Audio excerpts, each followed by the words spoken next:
Okay, so somebody's just asked about, this is the IR35 webinar, and somebody's just asked about what happens in the middle of a contract if the client has sort of made a little conversation with you at the start to say, well, the deal is essentially you might go inside, you're outside at the moment, but you might go inside late March, we haven't done the determination yet, where do I stand? Can they force me to go inside? So again, I need to say that I haven't got any legal training on this, so we can only say from what we've seen in the marketplace and what our feeling is from Magic Milestone's perspective. So that's the first thing to say.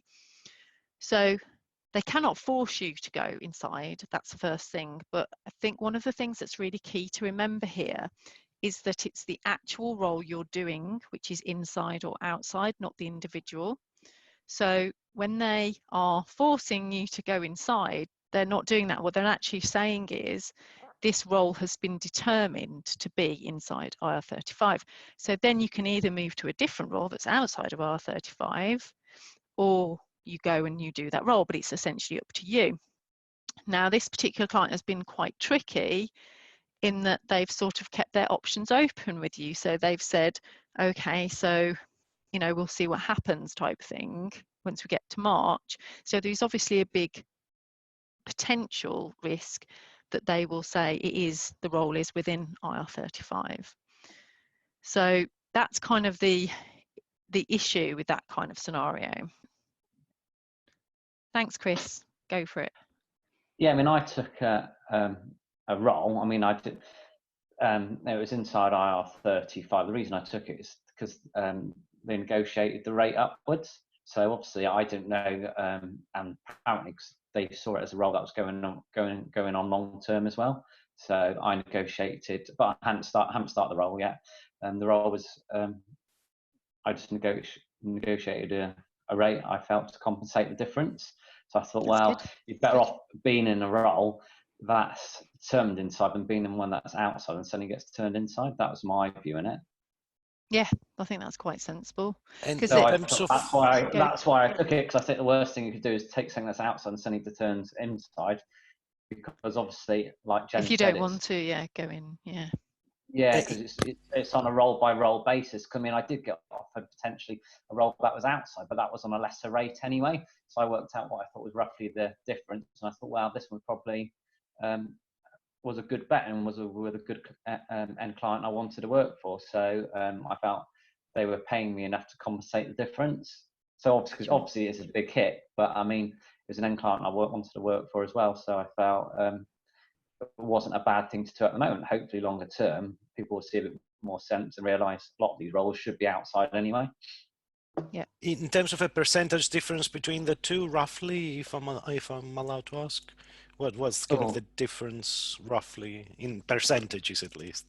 Well, that's where it's difficult to calculate, to be honest. I did my homework based on various things I've read online, but I'm not 100% sure the difference. It depends on what rate you're going for, I guess. I think you've got it's quite a bit. It's quite a hit you do take. So it all depends on who's paying the employer national insurance. Yes. So as to how much hit you're going to take, it's going to be about 25%, but it depends on the distribution of payment. And also, so the bit I've struggled with is I'm not so worried about the rate hit, because I actually declare all my dividends anyway. So I would literally just be liable for the national insurance element, I wouldn't have any extra tax charges. So for me, it's not a massive difference. It's just the 11% national insurance that I would probably have to take a hit on, give or take a couple of percent. But for me, the challenge is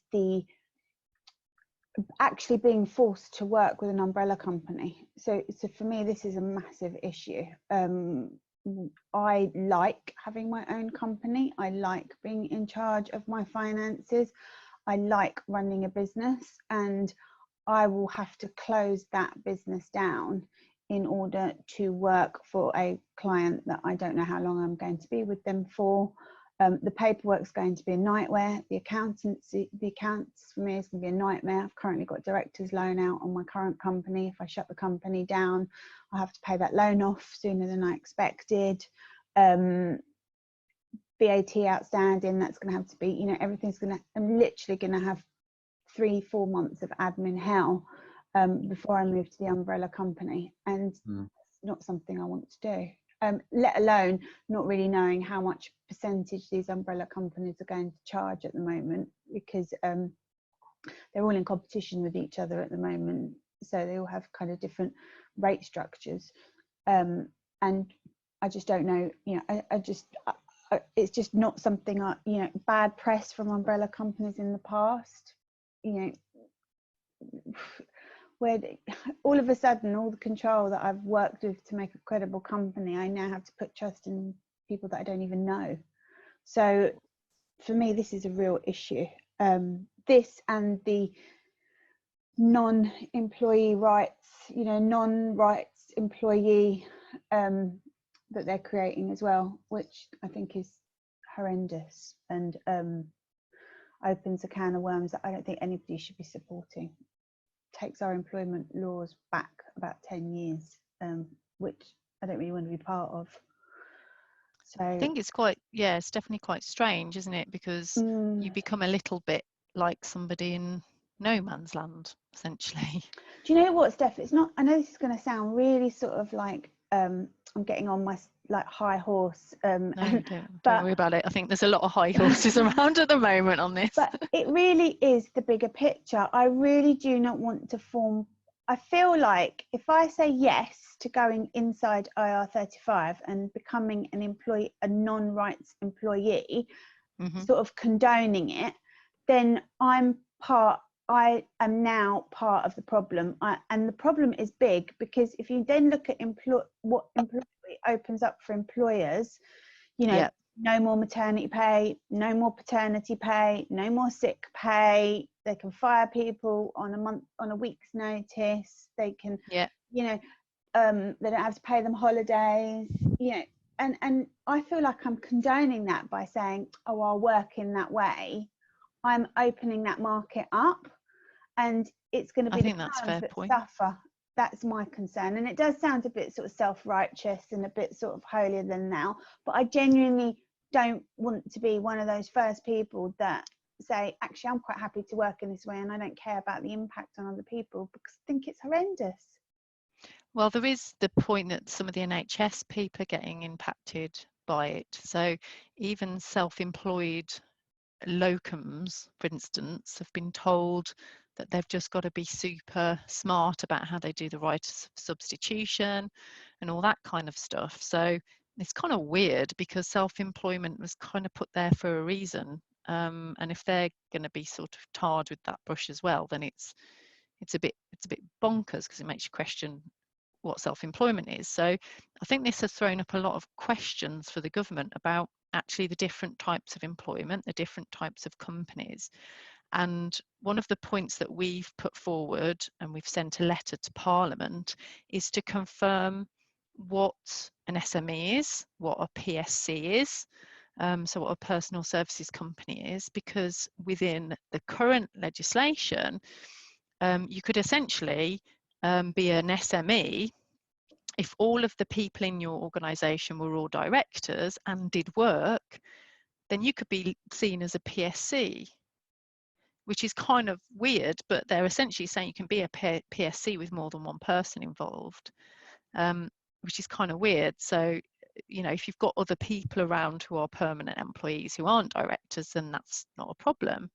But you can see how this impacts on SMEs and entrepreneurship and micro businesses in particular.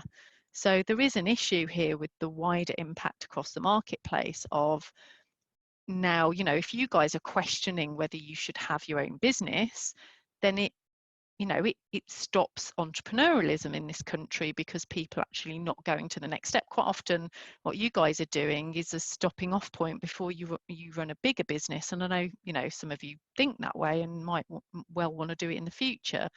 And also, because you're subcontracting, that's the kind of relationship you want to have. So actually your clients have been sort of pushing you into a position. It's not that contractors have been wanting to work in a way that clients have just found it easy to work, and yet now contractors being penalised for not being officially subcontractors. So I think in a way, my advice would be, depending on where you go with this, because obviously we've got all different, we've actually got a perfect sort of panel here, because you've got Chris, who's made the jump to within. We've got Simone, who's kind of outside at the moment, not sure what's going to happen, considering her options, and Dimi, who's outside at the moment quite clearly. So I think you've got this situation now where people have got to sort of decide quite clearly where they're going to be on the side of this and sort of stick to it, really. It's if you're not really sure of your plan that you might come a cropper further down the line. Is there anything there that anyone wants to pick up on? Sorry, I know I've been... Oh, sorry, go on, Chris. Well, I would say I'm clearly outside. It's just this role has been determined, in the role I've taken was determined as inside. Obviously, I haven't had any bearing on that, but I clearly see myself as outside. I've always been self-employed. I've gone in, I am going in with a consultancy. They aren't telling me what to do. They want me to go ahead and run stuff. So, yeah, I disagree because I've, you know, and then I felt I negotiated well to compensate the difference. So you're right. It's the role that's inside, not you. But I guess once you take the role, that's the argument, isn't it? That once you take the role, your company or you are therefore then inside by implication that you're doing that role. And I think some of the moment, yes. So I think some of people's concerns are that once they've done one role inside IR35, that there's then opening the floodgates for HMRC to start looking at their other roles and start saying, well, was this role inside IR35? Because they can go back retrospectively. And the level with which they do that, who knows? That's what people are worried about. Now, HMRC did recently put everybody at rest in terms of saying that the new rules wouldn't come in until April the 6th. So it wouldn't be determined that if you were working, say, in February, it's not about when the work was paid for, it was when the work was done. So that was a really big kind of positive and a win for the contract community there. But it still doesn't mean HMRC, the tax people, they can go back retrospectively if they want. The other clarification was that they promise not to go retrospectively, and literally I think they might even use that language. And I was reading something today was saying there are questions about trying to get the government to actually legislate that they will definitely not go back. I was going to say, I think they said that, sorry Dimi, sorry to interrupt, but they said that, but that it may be that they're saying they won't legislate on that particular change, because actually, of course, they will go back in terms of IR35 generally, because the rules haven't changed. It's only the bit that's changed, if that makes sense. So I think what they're saying is that they won't retrospectively go back in terms of the end clients.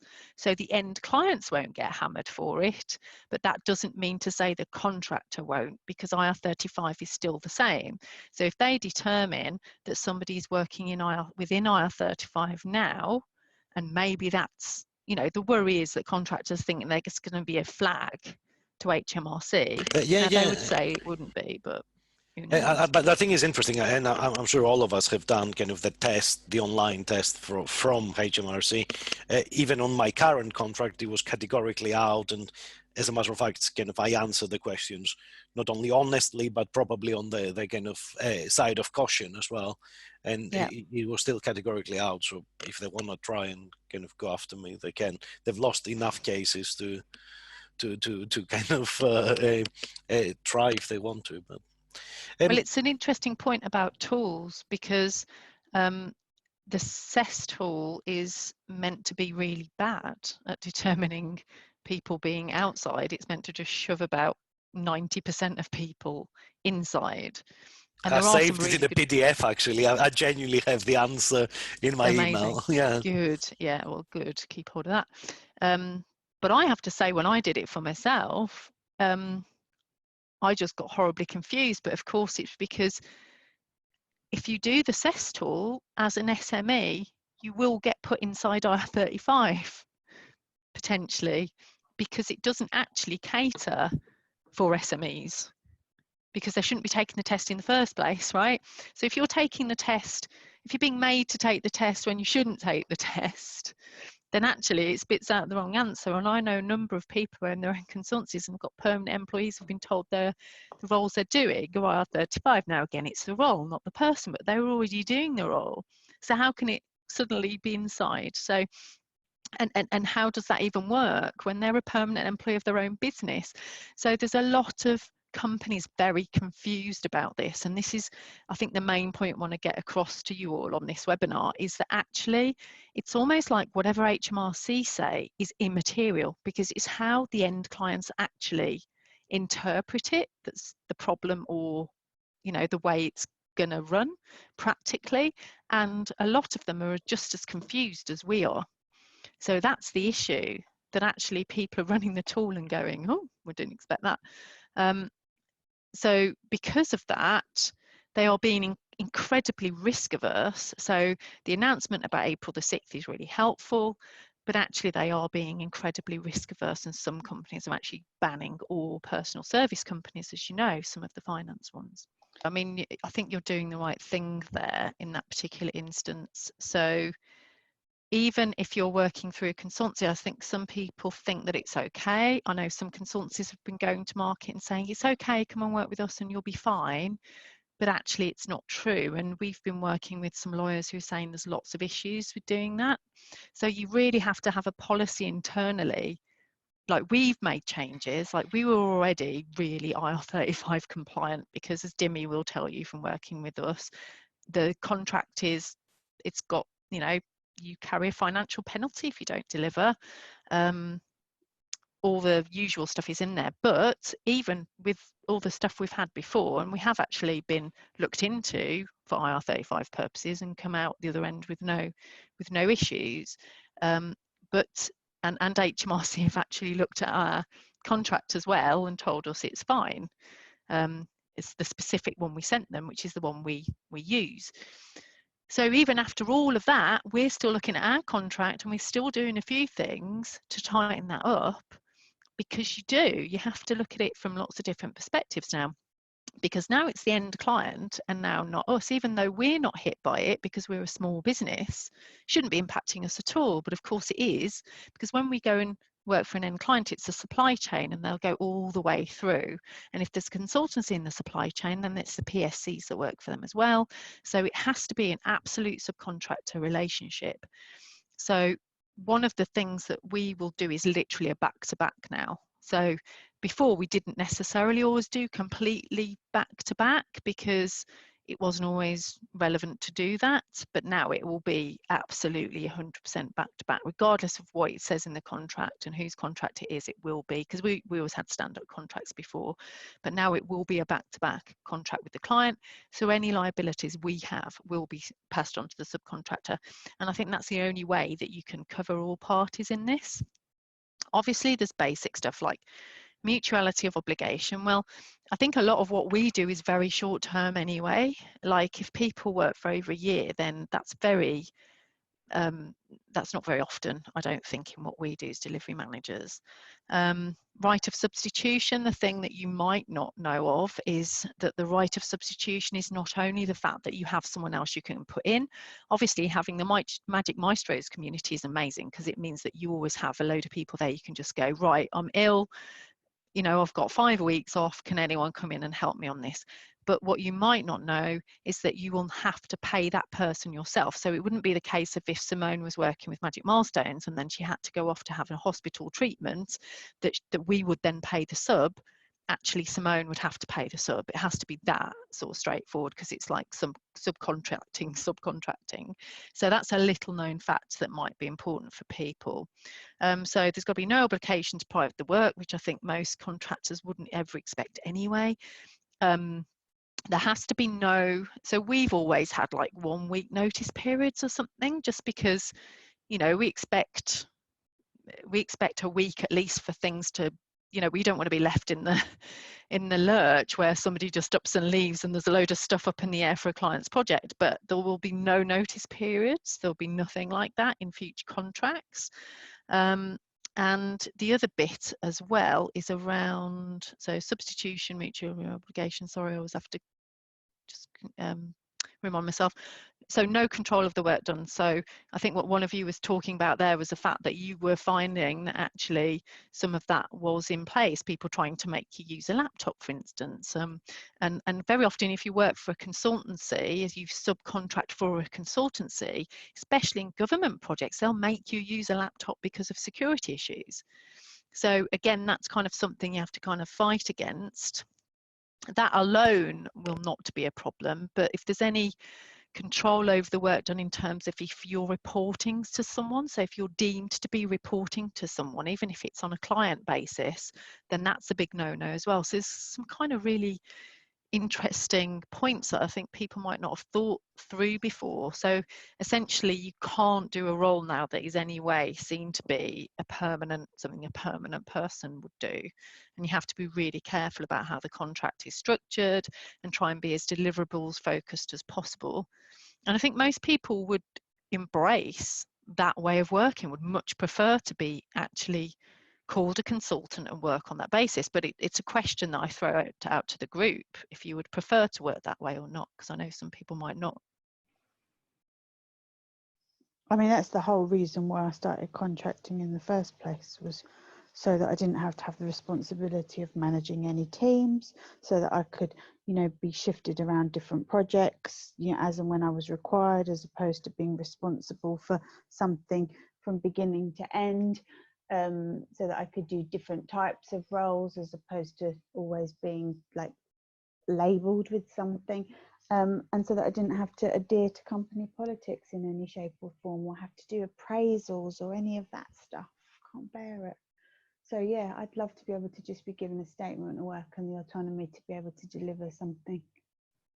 I totally agree with you. I think I'm pretty much the same, and at the moment I'm managing to at least have a verbal kind of statement of works, but I think the companies have never been particularly great at just defining these anyway.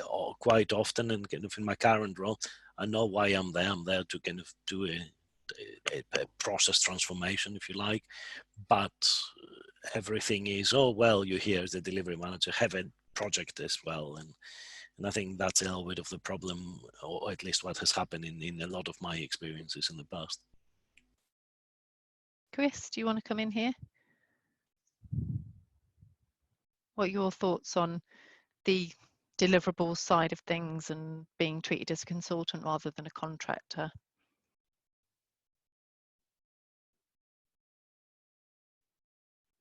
I think Chris is making a cup of tea by the looks of it. So I think maybe because he's inside, because I think there's a lot of people who make the decision. It's Chris, you're back. Hi.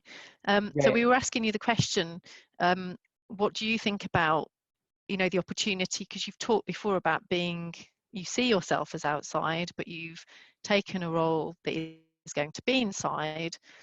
And Simone and Dimi have been talking about the fact that they embrace the idea of being able to work to a statement of work and being treated as a consultant rather than sort of a part of the furniture contractor. Which is what I am, because I'm actually going through a consultancy, so I will be treated as a consultant as well.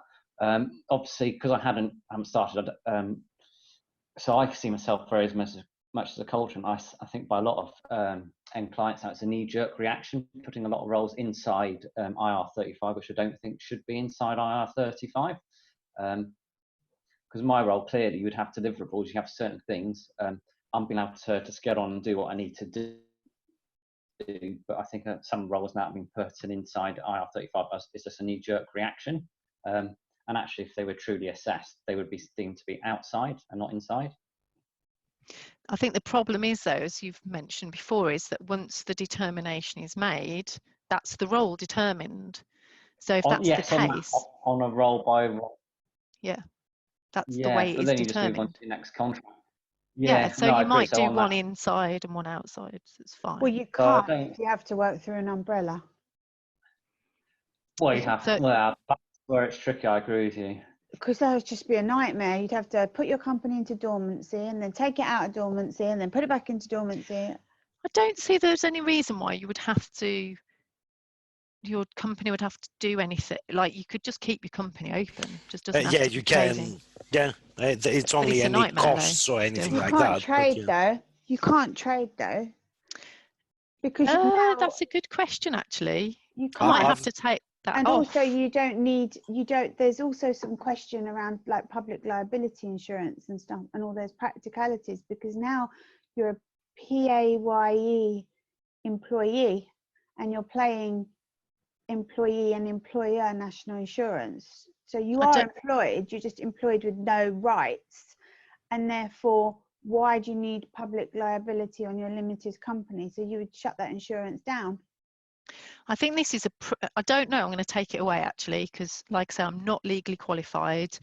Dimmy might have a point here, so just to double say that I'm not legally qualified, but my understanding of it would be that you wouldn't have to close it down, because you can be within it IR35 in one role Indeed, and outside in another. And So what happens, like with my company, I've got my girlfriend does kind of similar things, and she's a director of the company, and she gets paid work through the company offering essentially media services. So the company will have to stay on, and kind of her work will be outside IR35. Chris, did you want to? The Sorry, company will make money through that. Chris, did you come in there? Sorry, I missed with the. I missed what was said. So it's about whether you can, because Simone made a really good point here, is do you have to shut down your limited company if suddenly you're PAYE?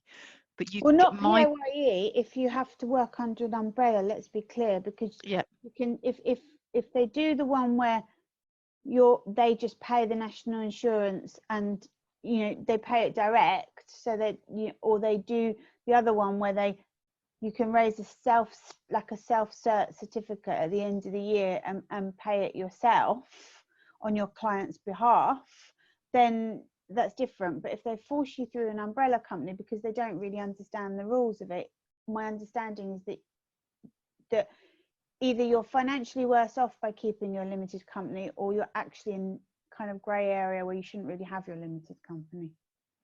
I'm going to take that away and just confirm over on Maestros whether there's a legal problem. So I'll put that out to the legal guys and see what they say, because I think that's a really good point, Simone, and it's definitely a grey area for sure. Personally, I thought that actually sounded quite straightforward. Essentially, you work through a company and you do salary sacrifice and you pay your SIPs. So I think, as a matter of fact, what I don't understand, and maybe it is a question for this group, is why does that sound like a tax dodge? At the end of the day, if I'm working through an umbrella company... Is that not the way, is that not an employee benefit?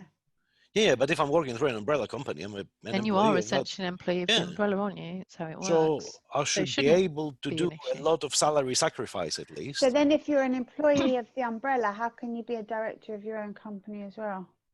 But this is exactly the problem I've got with the whole thing, because you become a bit of a weird individual who seems to be employed by multiple people, including yourself. Entities. Yeah, sorry, not people, yeah, entities, right.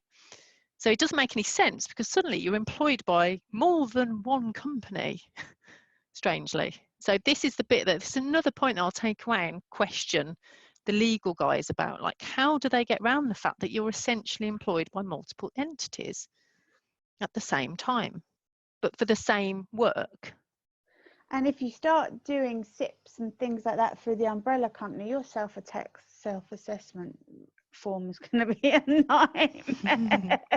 The self-assessment reporting is going to be horrible, but it just doesn't make a lot of sense, really.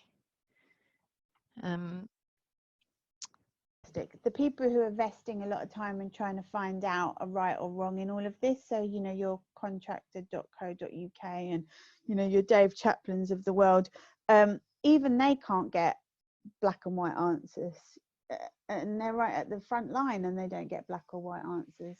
So but there's a very good reason, isn't there? I mean, that's the problem a little bit with HMRC, because, well, there's two issues. One is that the legislation hasn't come out yet, and the second thing is that HMRC will do all they can to avoid giving anybody any guidance, because that will essentially give people a way to sort of navigate. You know, everyone, it is the fact that some people will try and find ways around these things, okay? But then there is also the point that they've said very clearly, if people are setting up entities or they're doing things to specifically get around this legislation, they will be hammered for it. So they're doing all they can to try and say, oh, well, we know it's a bit confusing, but as long as you're in the spirit of tax law, la, la, la, la, la. But the bottom line is that it's extremely confusing for everybody. And even, you know, when the likes of Accenture have just said we're not having any personal service companies involved in our business at this moment of time, essentially they're waiting, we assume, for some case law to come out. That's a massive change to the market, and the government are saying that you know, there's no evidence that it's going to change the market in any way. But the idea that it doesn't change the market is flawed, I think, because it did change the public sector market. It's just that obviously no one saw quite the impact because there was the private market for people to fall back on. So it's going to be interesting for sure what's going to happen. Is there any closing remarks? Because I'm aware that we're sort of on 48 minutes in. Is there anything else, any burning questions? I've got two so far. One is that how can you be employed by multiple entities for the same work? There's another point around about umbrella companies and what your status is if you still have your limited company open, and what the legal situation is there. Is there any other questions that we can take offline and feed back to the Maestros community? Shall I talk a little bit more about what's happening in the marketplace in terms of what we're seeing in terms of clients? Is that worth just touching on? Sure. How, from a client's perspective. So I'm just looking at a post I wrote, actually, it's kind of helpful hints for me to talk it through with you guys. So they're picking their proprietary tools. So the first thing is that we're seeing from good end clients is they're going for the good proprietary tools rather than just going for the SES tool. They're trying to ensure suppliers give a clear view from their own perspective. So for instance, they're really, some of our clients have been really open to us giving them a breakdown of products and where we think it sits in terms of IR35. And they've really openly said that's brilliant, and they've been working with us for our own assessments. They've been quite open there. So that's good. Obviously not everybody is necessarily having this experience. Change the way you engage with contractors. So what we've been educating our clients in is, well, you need to change the way you interface with both contractors and subcontractors and the suppliers themselves, us as the third parties like Magic Milestones. You've got to change how you work with us.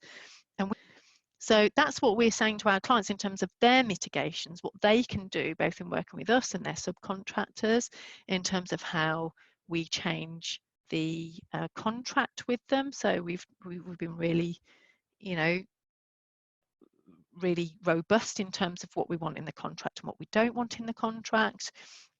And also we've just been helping them to give them a view of our products and where we think those sit. And there'll be some products that we do where we might well say, well, only, you know, this isn't within IR35 product because, hey, it's doing something a permanent employee might do. But that would be perfectly legitimate. And then we would only engage with suppliers who would be willing to work on that basis, or we would more likely actually would put permanent staff in those roles.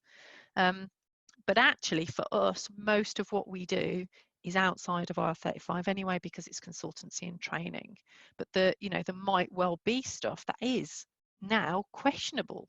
So those are the sort of conversations that need to be had and those mitigations put in place. But it's incredibly difficult when at the moment we're sitting here and we don't know exactly what the legislation says. Any more comments before we close? Nothing from me. Thank you very much. It's very informative. Thanks, guys. I really appreciate you bringing all your experiences and some of the stuff that maybe we hadn't thought about. So those 2 points in particular, I'll be noting now on the Maestros community and taking away to ask the guys back at base to see if they've got answers for that. So thank you once again, and have a fabulous evening, and I'll see you all very soon. Good luck. Good luck. See you Good guys. luck, Bye-bye. everyone. Hope it all Okay, works indeed. out really well. Bye. Bye. Bye, guys. Bye. Thanks, Steph. No problem.